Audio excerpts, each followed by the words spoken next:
Hoo-hoo-hoo-hoo.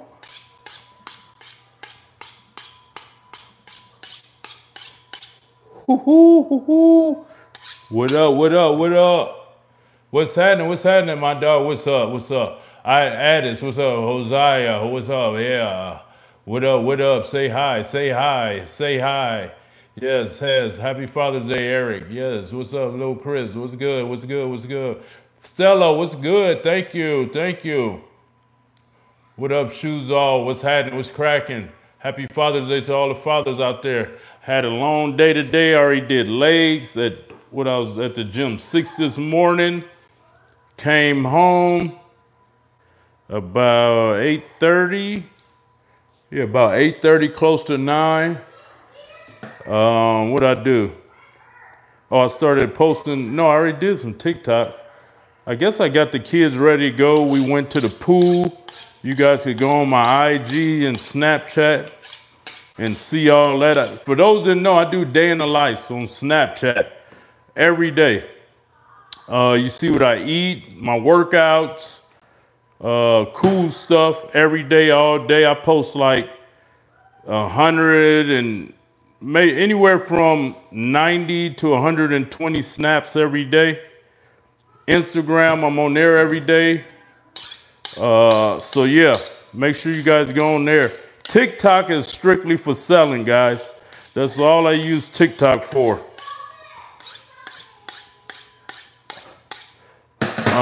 YouTube, of course, I posted the video today. Make sure y'all check it out. Hit the notifications so y'all get notified when I release a video. I'm back to really posting every Sunday on YouTube. And so I went back to the old school way I used to do it. And I do post shorts almost every day on YouTube. Facebook is just posts from Instagram. They go to my Facebook because they are basically robbing me. They haven't paid me my money in over a year. Me and other creators as well. So they doing some stuff that we really need to do a class action suit on. They holding $20,000 of mine. Big boy, they owe $60,000. Other people I know. So Facebook is like, man, it's the worst, man. You know. And it's crazy because they still got ads on our content over there making money. But yeah, other than that, man, doing great. About to do this miracle juice for you guys. So I got 1, 2, 3, 4, 5, 6, 7, 8, 9, 10, 11, 12, 13 green apples. This is going to be a big juice today. Got 3 cucumbers. I'm going to do 2 stalks of celery. We got some pre-cut pineapple today because none of the pineapples was ready. Cilantro, parsley. And I'm missing 2 things. I'm missing lemon and ginger. So let me get my lemon and ginger.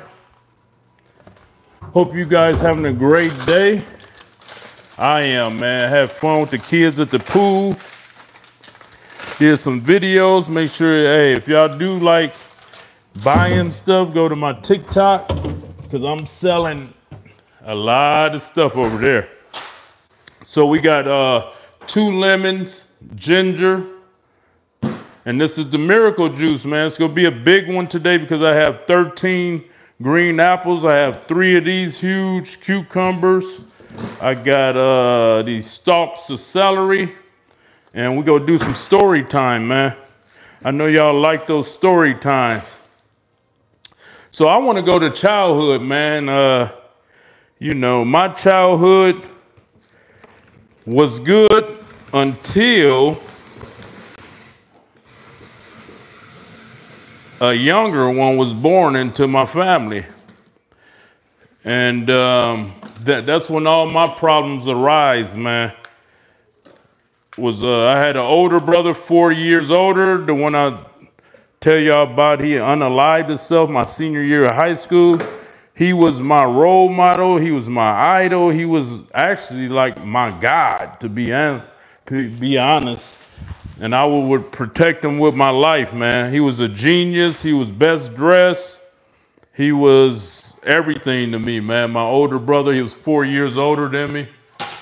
And even though I harmed him before, he was still the person that I loved the most. That was what I knew love was me and my older brother, man.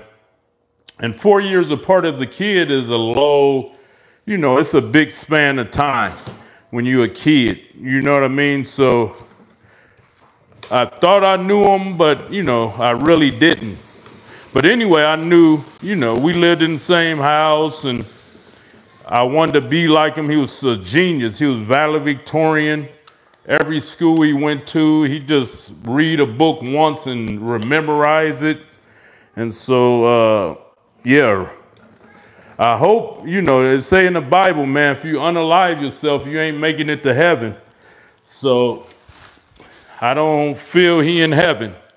You know what I mean? Anybody that unalive themselves, come on, man. You telling God F you. Anyway, so my childhood, my memory really start when I was, once my younger sibling was born. And that was at 7 years old. Before then, I really don't remember much. And so I just remember when he was born, just everything just went upside down. The focus was on him. You figure at the time I was 7, my older brother was 11. And so he was basically, doing his own thing. At 11, he was going to school by himself. He was doing everything, man. And so, it was dope to have an older brother to, look and see what he doing and to model your life after, because he was a great example. So he was 11, I was 7, and he just came into play. At that point in my life, I was just in elementary, class clown, getting suspended a lot for opening my mouth a lot, just talking too much, and getting suspended, being a class clown. And wasn't a good student, wasn't a great student. My memory I wasn't retaining a lot. Like, I knew how to read good. Like, my favorite subject was reading. But math, I wasn't retaining it. I mean, I got all the way up to algebra trig, but that was by cheating. So elementary for me was good until I was forced to have to babysit, right? So I had to start babysitting at he was born when I was 7. About 9 or 10, they started making me babysit. I despised it, man. I feel for kids that's older and they have younger siblings and their parents make them babysit. Luckily, I have twins, so they can watch each other. But, and so I started having resentment, when I couldn't play with my friends and I had to babysit, and, that was a turning point in my life, man. And so that went on until junior high. And once I got in junior high, was that before? Before junior high, something transpired where my mother threatened my life. She whipped out on me, man. Right? So at that point, my life, and bro, you talk about love. I loved my mother. Like, I was this type of kid. Like, we would go out and my mother was what they called back in the day, high yellow red bone, with big old booty, big tits, pretty, right? So we used to go out and I'd be like, anybody look at my mom, I'd be like, fool, I'd whip out my knife. I was whipping out my knife then, y'all. I whip out my knife, fool, you better not look at my mama. I was that type of kid. And, you know, dudes would always laugh, whatever. And I used to be serious. Fool, I whip out my knife, don't look at my mama. And so I was real protective of everybody. I'm still like that to this day. And so anyway, so I was real protective of my mother. I loved her like crazy. Like I say, I would have killed for her or died for her. And so once my little brother came into play, everything changed. You know what I mean? So she whipped out on me, man. When I was a kid, I was like 11. And I ran away from home, whatever. And my love right there was, even before then, it was getting to that point. You know, where my love, you know, you talk about a kid that would die for you or kill for you. Then all of a sudden, somebody else come to play and you switch up on them. So, you know, I didn't know how to feel emotionally as a kid. And so, which way do I go? So ran away from home, had to go to a group home, whatever, and we had to go to therapy, and that's where I exploded on her and let her know how I was really feeling, and, you know, things changed at that point. I wasn't even able to play sports. I wanted to play sports. I couldn't because I had to babysit. And, you know, that kind of stagnated my growth as a kid. And then going through what I went through, her whipping out and a whole lot of stuff internally in the house. I was dealing with politics in the house as a kid, man. And so, once we went to therapy,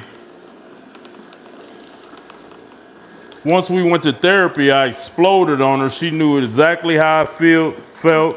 She knew I had thoughts of whacking everybody in the house because of her abusing me, whatever. And things at that point somewhat changed, but didn't. She still was trying to be physically violent towards me. And so I ran away again for like a month. Well, it was over a month. And yeah, and that's when I learned my independence. I was like 12 when I ran away for that month.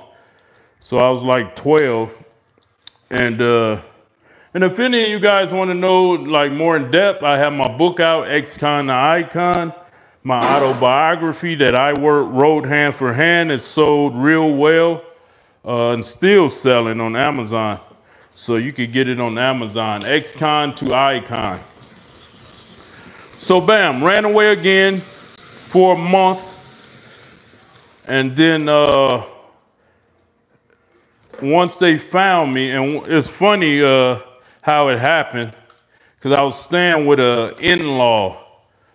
My auntie was married to this guy, and it was in-laws. I ran away to some in-laws' house. So anyway, my favorite aunt, she found me. Well, she didn't find me. She was driving past, and I was outside. And she like, boy, we've been looking for you for a month. And I got in the car with her. I went with her to her house. She called my mom, and my mom thought she had me for that whole time without telling her. And this is my mom's sister. Like they got the same mom, dad, everything. She thought she would have kept me from her because they had a feud over me because I love my aunt more than her and wanted to be with my aunt more. But you know, when my little brother was born, I was like, shit, I'd go with my aunt, stay with my aunt. Because she loved me, let me do what I want to. I didn't know she was a dope head at the time. But anyway, So bam, she called my mom. My mom had the police come pick me up. So the police came and picked me up and took me to group home in San Leandro, California. So I went to the group home, then I had to go to, then from there, the group home, I was in there a few days, and they had us go to therapy, to a psychologist or whatever. And that's where I blew up. Like, man, well, you know what I mean? I'll kill you. I'll kill everybody in the house. And I was serious about it. And so after that, things changed. She knew that I wasn't to be played with, that I had evil thoughts. And my life dramatically changed from that point on. After that, I started shooting dice every day, making money because she wouldn't give me money. And that became my hustle, shooting dice. I mean, every day. It wasn't a day out of my life as from the age of 16. No, 12. From the age of 12 till, ninth grade year. So 12 to about 14, every day I would shoot dice. And back then, dice games was getting shot up, robbed, you name it, motherfuckers was dying at the dice game. And I didn't care. I was making good money. I was making a couple of $100 a day shooting dice. So what happened was, what changed my life from that was, I got on the football team, 9th grade year at Castlemont. And got on the football team, but my grades I was only at a 2.0, I think, GPA. So I got on the team, but they say I was too small. I showed y'all a picture before of me on the team. I was only 99 pounds. They said I had to be 100 pounds to actually play in a game. And so what happened was, I stopped shooting dice because one of the dice games got robbed and somebody died, got shot. It was like 20 of us cutting school, and one of the main jack boys from our area came back there and, no, he got shot. The jack boy got shot because people was waiting on him to come. And so after that, I stopped shooting dice in street dice game. And so I went to my brother's graduation, and I saw how much he was a valedictorian of Castlemont, 1989. And I went to his graduation. He gave a hell of a speech. And I'm like, man, if he getting all this love for being good, doing the right thing, that's what I'm gonna do, man. I'm gonna change my life. And so his graduation changed the trajectory of my life. And so from there, I started focusing in on school and trying to be like him. He was 4.5 student. He graduated valedictorian. He had an academic scholarship to San Luis Obispo as a electrical engineer. So he had a full ride to be an engineer. I'm talking about this guy was perfect, man. If I show y'all a picture, like, his hair was perfect, how he dressed was perfect. I'd never seen him wearing tennis shoes in my life. He would always wear, like fancy loafer shoes, and he'd iron his clothes every night before, he'd get up in the morning. Just was perfect, man. And it just, to this day, I just can't understand why he would unalive himself, man. Both of us was Aquarius. He was January 16th, and I'm February 18th. And no, he January 26th. I'm thinking of my wife's birthday. Yeah, he was January 26th. And so, but I think January's soft Aquarius. But anyway, Every January Aquarius I know be soft, man. But anyway, let's see. And that's all usually my friends be is Aquarius, most of. But anyway, even my wife for Aquarius. January. But nah, but anyway, so yeah, after I went to his graduation, got my stuff together, start focusing in on getting good grades. And I switched it from a 2.5 to a 3.8 GPA. I was working, so it's funny because I wanted to be just like my older brother. So I started working at a place he used to work at. It was a telemarketing place selling San Francisco Chronicle newspapers. Before then, I had jobs. I had summer jobs at the Boys Club. I worked at Domino's. I used to, what else? Domino's. I worked at, my stepfather, his shop. I used to go there every day and clean up, and he would give me money. And so, 10th grade year, I started working at the telemarketing place my brother used to work at because I was just able to use him. I used to name drop my brother like crazy because he just knew everybody, man. And everybody loved him. And he was a DJ too, so he just knew everybody. So anyway, got that job, and I was there like 3-4 months, loving it, bro. Well, wait, when did I? No, so before that job, I was working at McDonald's. Shout out, thanks for the dono, bro. Let me read it off before it go up and I can't see it.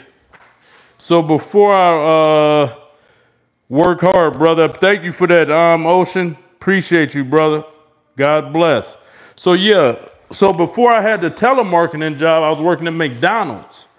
It's on Hagenberger in Oakland. They let my high school, Castlemont High School, they let us be the first ones to open that McDonald's up. So I loved it, bro. So I worked from 6 p.m. to midnight. And once they closed, they allowed us to take the food home. So that's where I really beefed up. That's where I got swole at. Because I was force feeding myself at McDonald's. And so I worked there about 3-4 months. Then a buddy of mine, and then the telemarketer job came available. And so I did that, and I loved that. I just love working, bro. When I think back on it, like I did attribute those qualities from my mother, man. She a workhorse. I give her that. And so I just loved working. So I worked at McDonald's. Then I went to the telemarketing. Loved that. I was crushing it in sales.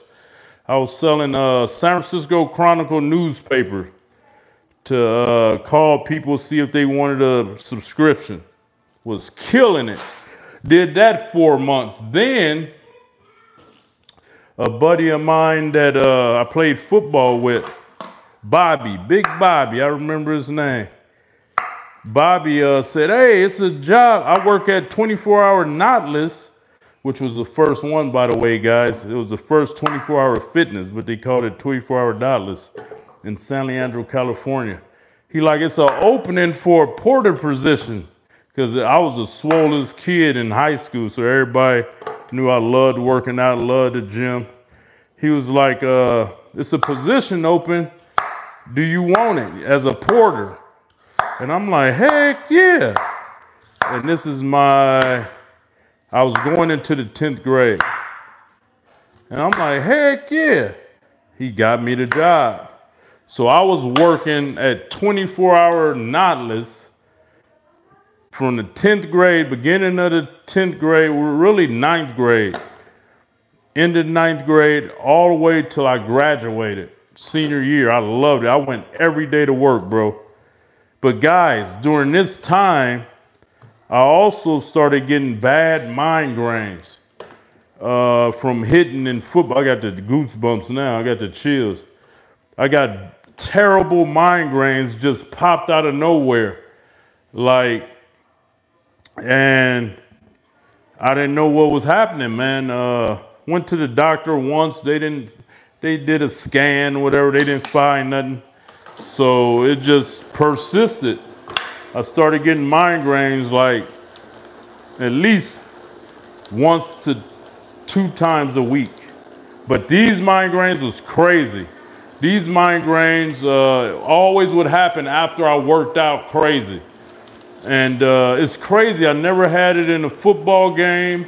I never had it at football practice. I never had it wrestling practice or wrestling matches. I never had it at track meets. But it was always after I worked out like intense. But I look back on it like it must have been food, because I started force feeding and eating a lot of food. I can't even call it food, a lot of poison. And so anyway, so these migraines start coming. And it came to the point where I would go numb on one side of my body. My vision would leave. I'd get a massive headache. Then I would have to vomit. And, you know, if anybody on there have migraines can attest to that, man, it's brutal. It got to the point where I used to just pray to God that he just take me, bro. I'd be like, man, just take me, man. Why you got to put me through this? I used to always talk to God because I was a youth pastor. So I was diligent in the Bible, know the Bible verbatim. And so I used to have a lot of discussions with God. But God actually only talked to me twice in my life. Yeah, so I was a youth pastor. I used to have my own Sunday. Every 4th Sunday was my Sunday at my church. And the church was right next to the gym that I started my bodybuilding career. So on 55th.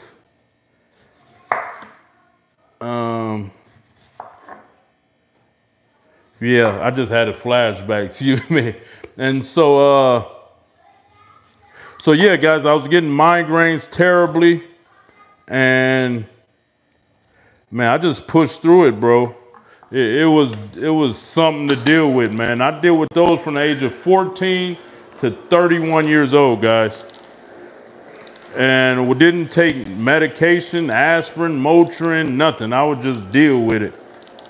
And so working at the gym was fantastic. I loved it, man. I worked there, like I say, from the end of 9th grade all the way to graduating high school. And at this point in my life, I didn't even talk to my mom. I didn't talk to my mom. I didn't talk to my brother. I would get up in the morning at 6. I'd be at the house at 7. Went to school. I would probably run in the morning. Sometimes when track season was in, I would run in the morning. So I would get up at 5. My coach, Cersei Barnett, shout out to Cersei. I don't know if he's alive still or not, but it seemed like he was going to live forever. And he was a hell of a coach, man. He would pick up me and my other friends so we could go run early in the mornings. And, man, he was dope, bro. He was the football conditioning coach and track head coach. Cersei Barnett, man. And he had a lot to do with my career in sports being what they turned out to be. Because y'all got to remember, I didn't even play Pop Warner. I didn't play 1 down in my 9th grade year. I came in 10th grade year flourishing, bro. And that's why I think Pop Warner, for a lot of kids, burned them out. Because all my partners, my best friends, played Pop Warner. And they didn't even get a scholarship or nothing. They just was burnt out, it seemed like. And I came with that fire, like, I'm going to show these fools. I was just relentless, bro. But mine started from, and this is where it started for me with getting big and wanting to be buff. I'll never forget Coach Green. Coach Green like, man, you too small. And that just rung in my head. You know, if I show y'all the picture, y'all laugh because I was little than a mug. But I got the goosebumps just telling the story, man. Crazy. Got another don't know. Let me read it off. I don't want to get sidetracked. Let's see. Oh, shoot. Let's see, guys. Oh, I can't, how'd I get that out of there? They won't let me get the, can I? I can't see. They got the banner right there. Let's see, remove. Let me see. Yeah, I can't see.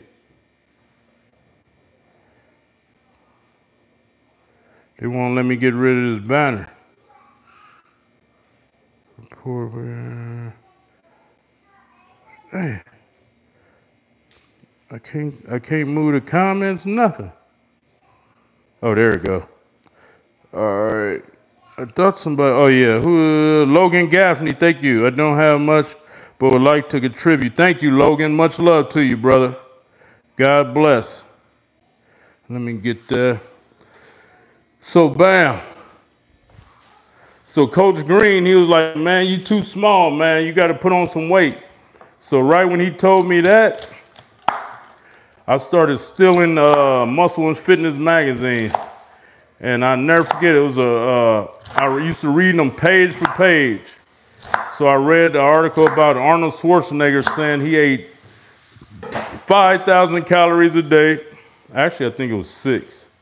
Yeah, it was 6,000 calories a day. And he would do 4 sets of 8 to 12 reps. That's all I had to read. And I was relentless with it. And I told you I was working at McDonald's at the time. So I was counting calories and I was force feeding myself. I hated eating, bro. Like to this day, like all I eat now is once a day. Like if I don't have to eat, I won't. And so yeah, I was force feeding myself and I gained 40 pounds in 90 days. Went from 99 pounds, well, really 41. Went from 99 pounds to 140 in 90 days. Everybody like, what the hell? Didn't nobody, my mom's knew because she seen me force feeding myself, gagging. I'd be eating stuff like, about to gag it up. And that was the first time God talked to me. I used to pray to get buff because my uncle was buff at the time too, but he had died. And so God was like, you put in the work, I give you whatever you want. And so that's why to this day, guys, like, you know, I'm always sharing with you guys, man. You put in the work. And not only just put in the work, you got guys like me giving you the game. So you don't have to put in the work naively. Like you ain't got to go through trial and error. You got guys like me giving you the game. You know what I mean? Nowadays with social media, you don't have to go through trial and error like you did when I grew up.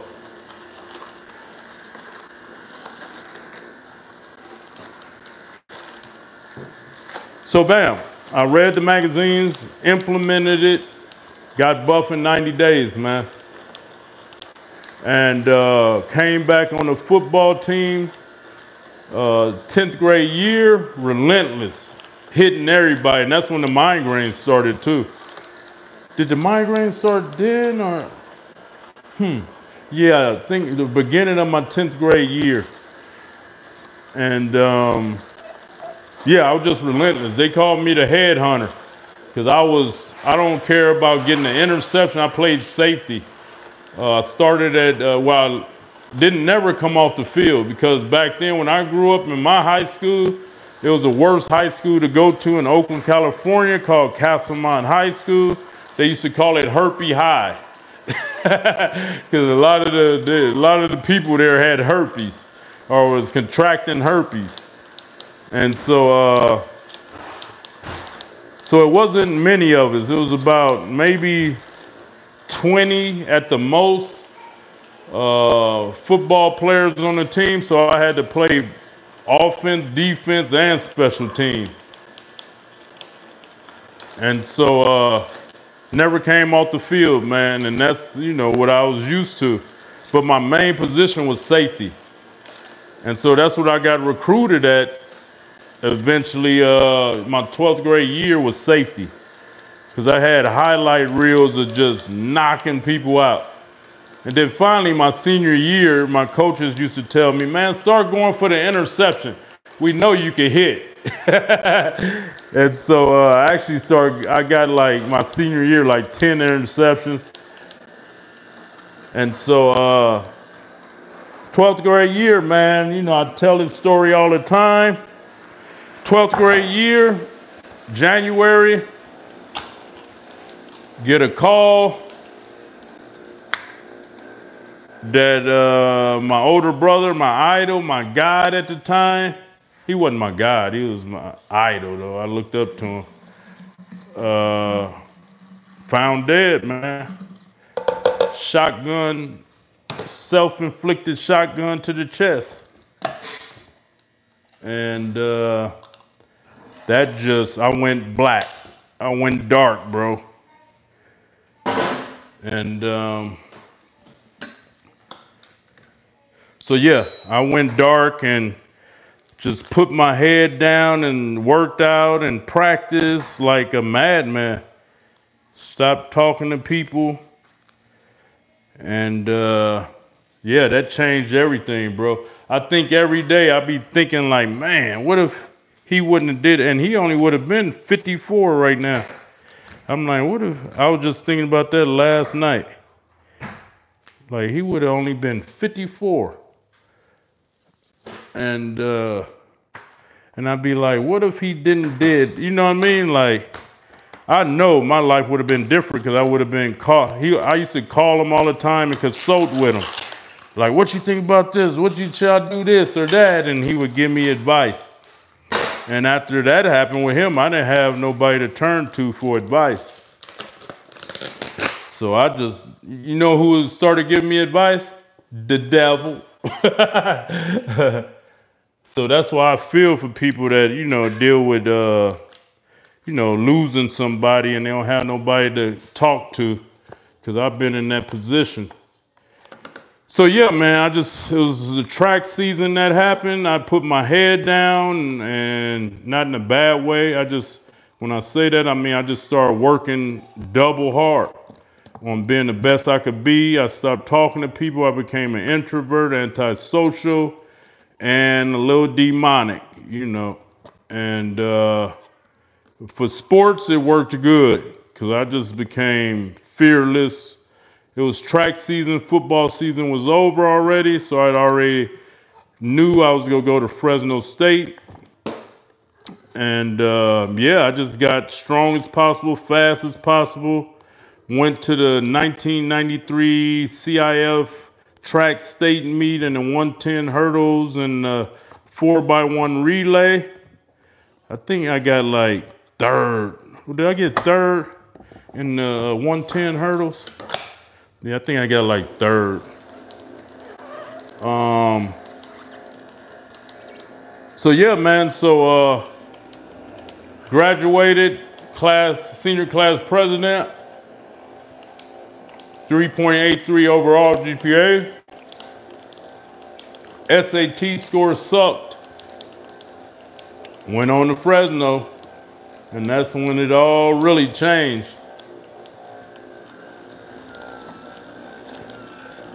So my childhood,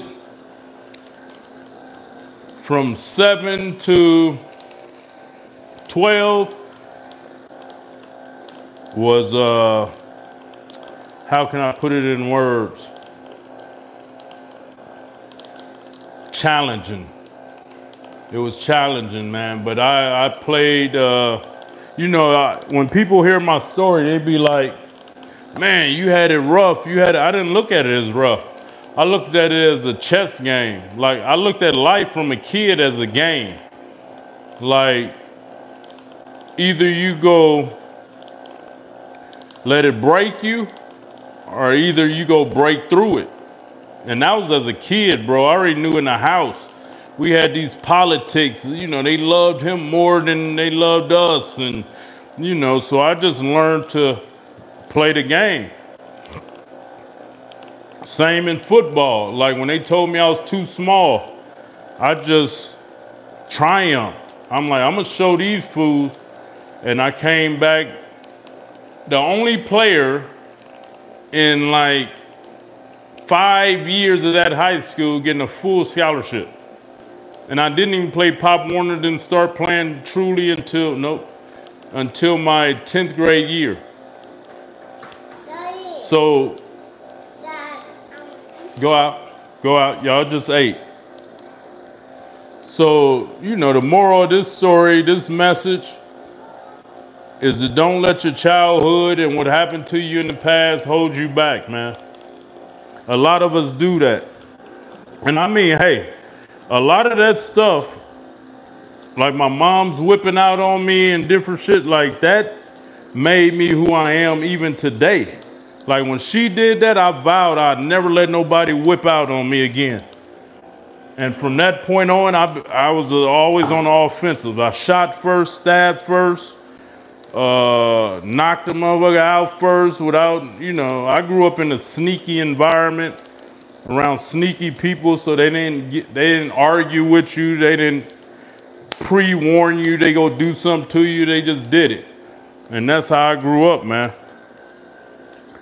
And you know, like I say, after my mother did that, I got me a pistol at 12 and never been without one since. Stay with me, a fucking shank on me to this day, with everything, bro. Like, never give, you know, you just don't know who walking around demonic. You gotta be prepared at all times, man. And that's how I'm gonna teach my kids, man. I'm gonna, you know, teach them.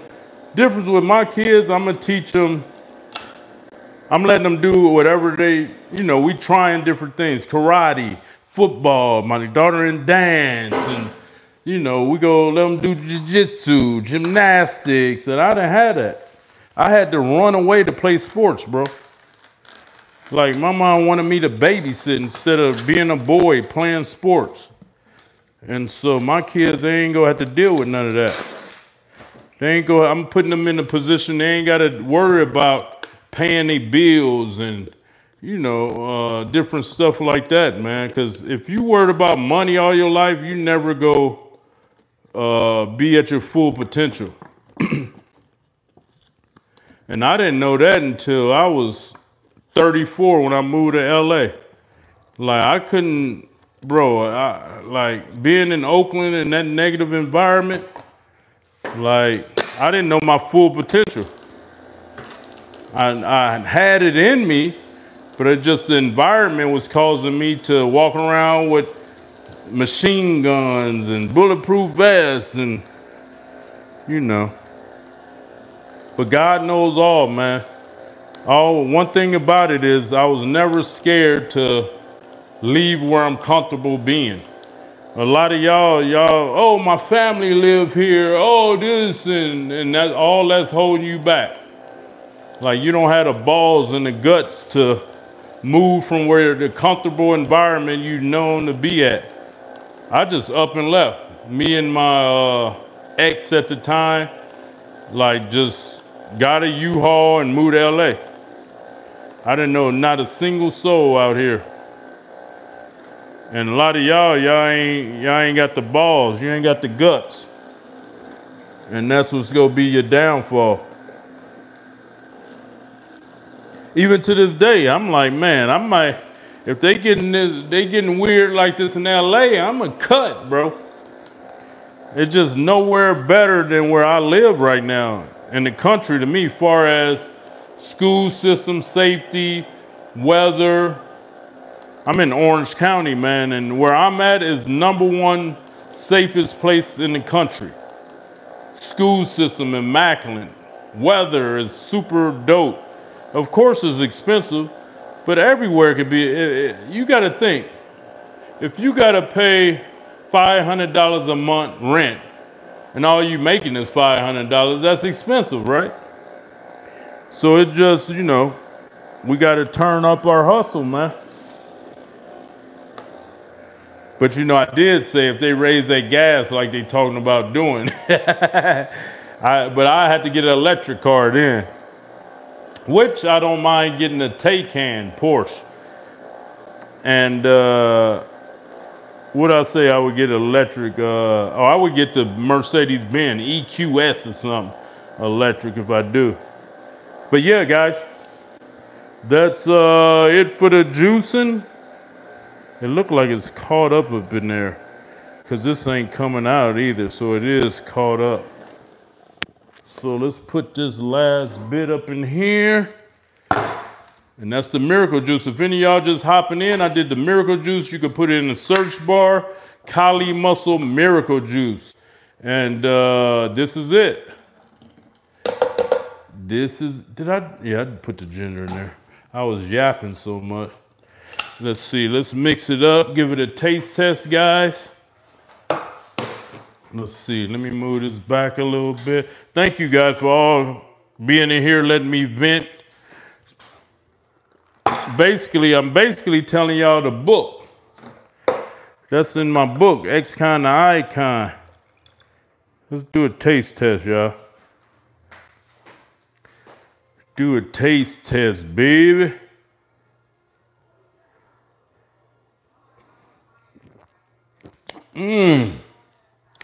That's lit. That's lit.